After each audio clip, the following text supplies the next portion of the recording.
First, if you think your life is dull, wait until a woman on an ATV launches herself into a wall you just built, then starts yelling that you tried to kill her in broad daylight right in front of the dog and half the neighborhood, and you'll see life get a whole lot more interesting.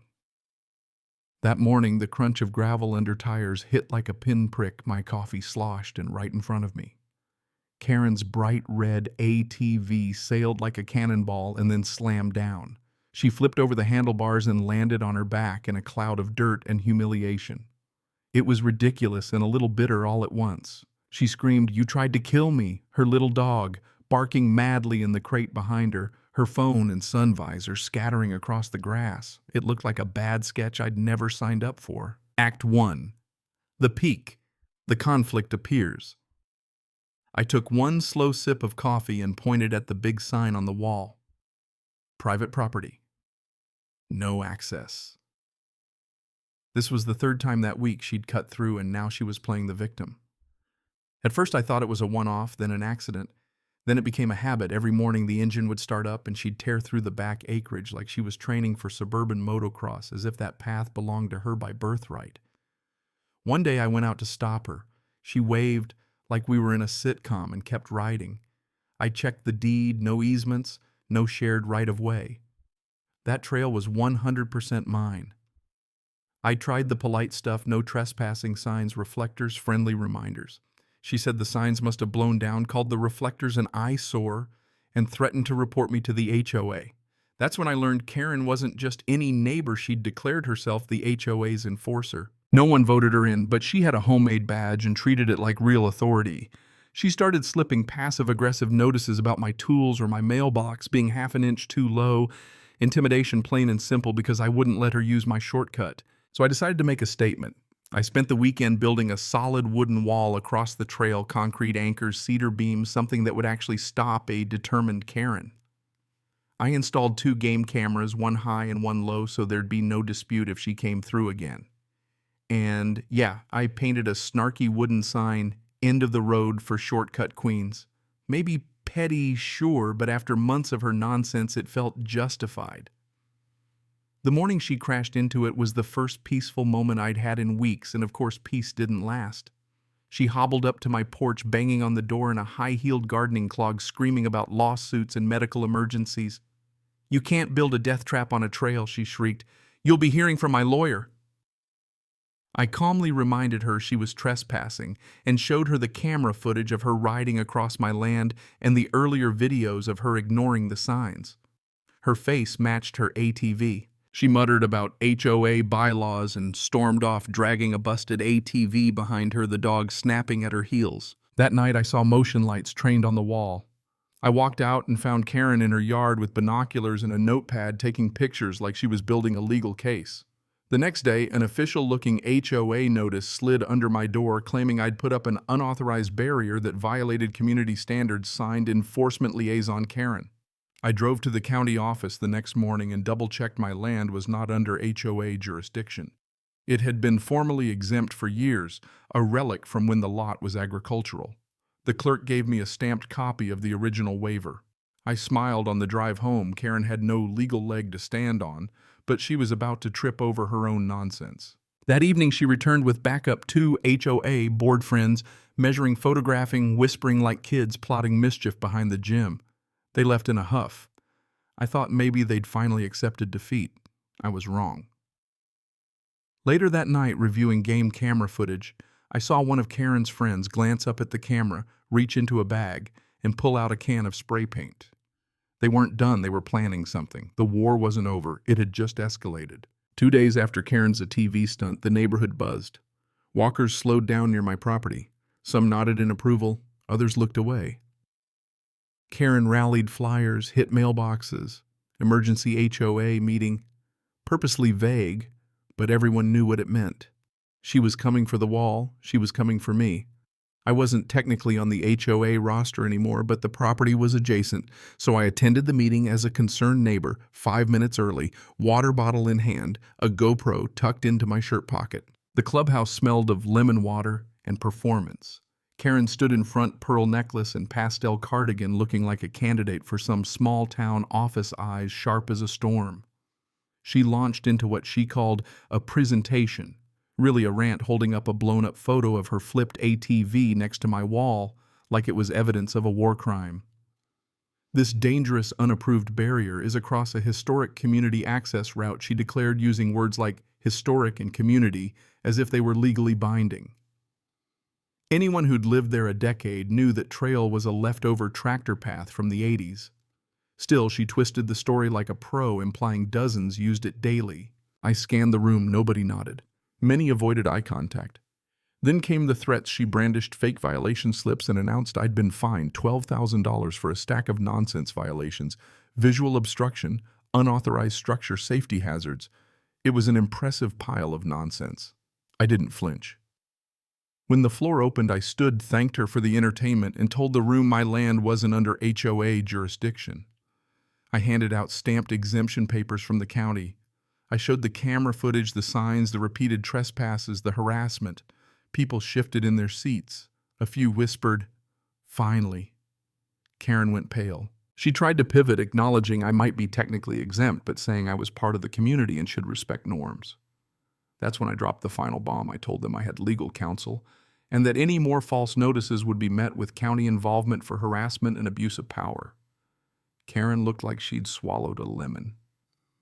The room went quiet. I left before she could recover. The next day, the wall was spray-painted bright pink "land thief" scrawled like a tantrum. I checked the cameras. There was Karen's teenage daughter, Hoodie, up giggling with a friend, a can of paint in hand, then running into the woods. I could have called the police immediately, but I had a better idea. I rang my cousin Alan, a civil rights attorney, who happens to love dismantling petty tyranny.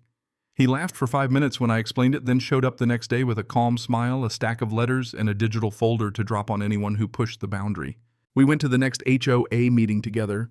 Karen was mid-rant about wind chimes when Alan stepped forward, introduced himself, and handed her a cease and desist letter. He told her that if she or any HOA member contacted me or trespassed again, legal action would follow. Karen blustered. Alan shut it down. He quoted state code showing her fake fines were invalid and made it clear I had no obligation to entertain her invented authority. The room went brutally silent. Alan also gave the board secretary copies of footage showing Karen's daughter vandalizing the wall and said if we wanted to press charges, we could. Karen changed overnight. No more barking from her, no more ATV on the trail, but she wasn't done. One night at 2 a.m., my drone picked up movement near the wall, a team of figures, bolt cutters, a crowbar, and Karen pointing like a commander.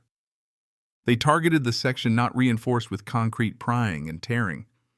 I'd already tipped off Deputy Cruz, shown him the tagging incident, the flyers, the notices. He'd promised to swing by occasionally. I sent him the drone feed live. As it happened, his reply was one word. On my way. Red and blue lights sliced through the trees. Panic. Tools abandoned. One person bolted. Another froze. Karen stood jaw tight. Cruz recognized her, incredulous. You again? He told her she'd been caught dismantling private property on camera. That's criminal trespass and vandalism. She tried to talk her way out, but the evidence was on the drone and on camera. She was arrested on the spot. The next morning, the neighborhood exploded with gossip. Photos of Karen being led to the cruiser spread through the local Facebook group. One poster, "Ho Queen dethroned" with a crown emoji. A local reporter even ran a short piece on suburban property disputes gone wrong. The HOA held an emergency meeting without Karen leading the charge. Alan filed a civil suit that same day. Drone stills, timestamps, police reports, prior fake violation slips, and the county launched an investigation into the HOA's operations. Karen went from self-appointed authority to defendant in under a week. She made bail, but she didn't return to patrol the streets. Her house went dark for days. No lights, no ATV, no yappy dog flexing its lungs. I rebuilt the wall stronger with decorative stone facing the street. I put up a new sign, "This is not a shortcut," and underneath in smaller print, "Property boundaries matter." Neighbors stopped to smile. One guy gave a thumbs up and called me a local legend. I wasn't seeking legend status.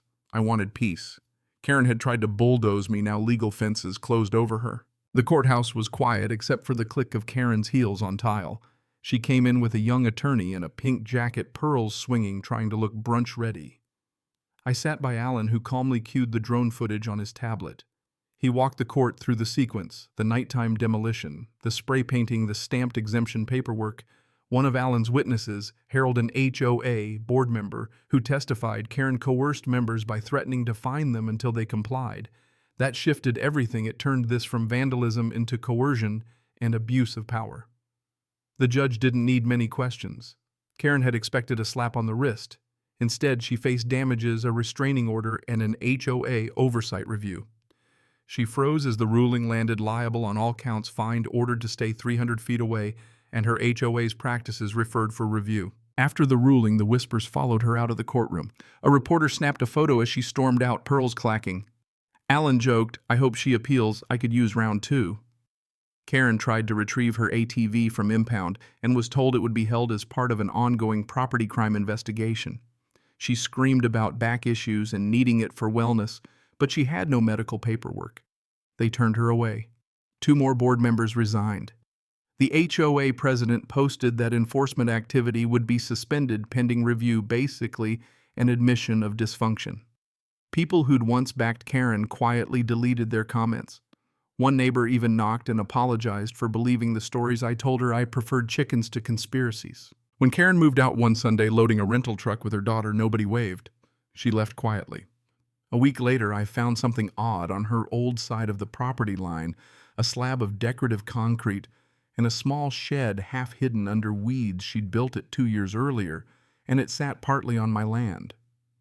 By law, anything left behind on private property without claim can become the landowner's. I laughed in the field, cleared it out, turned the shed into a chicken coop, painted Karen's retreat on the side, and put a little weather vane shaped like an ATV on top. It became a neighborhood inside joke. Folks brought their kids to take pictures. Someone suggested making shirts with the logo. I didn't expect the saga to turn into local folklore, but there it was. Summer came. The trail behind my property revived, but differently. No rogue ATVs, no harassment. Kids biked safely. I opened a small path on my side with permission signs and hosted a neighborhood barbecue that Karen would have required permits for. People brought food and stories and laughed about the whole saga. It felt simple and right. The wall stood not just as wood and nails, but as a symbol, boundaries defended with patience, evidence, and the law. The lesson not preachy, just true. Small, unchecked authority becomes oppression. The law is useful when you know how to use it. Document, gather evidence, be patient, and be ready to stand up. I didn't win by shouting louder or stooping lower. I won by preparing, by having help, and by refusing to let absurdity overwrite the facts. That's what people respected. The satisfying ending: Karen was fined, restrained, and watched as the power she'd built evaporated. The neighborhood breathed easier.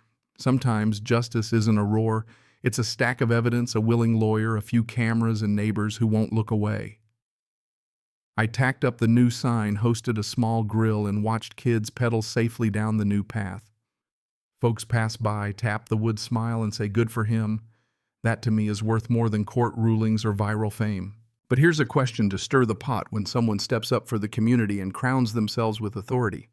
How do we stop them? By exposing them, by legal action, or by teaching boundaries? Where's the line between protecting the community and abusing power? And if you met a Karen in your life, what would you do? Tell me your take. Were my actions right or wrong? Share your experience below. If you found this worth listening to, like, share, and subscribe for more true life stories. Sometimes a small wall protects a whole neighborhood.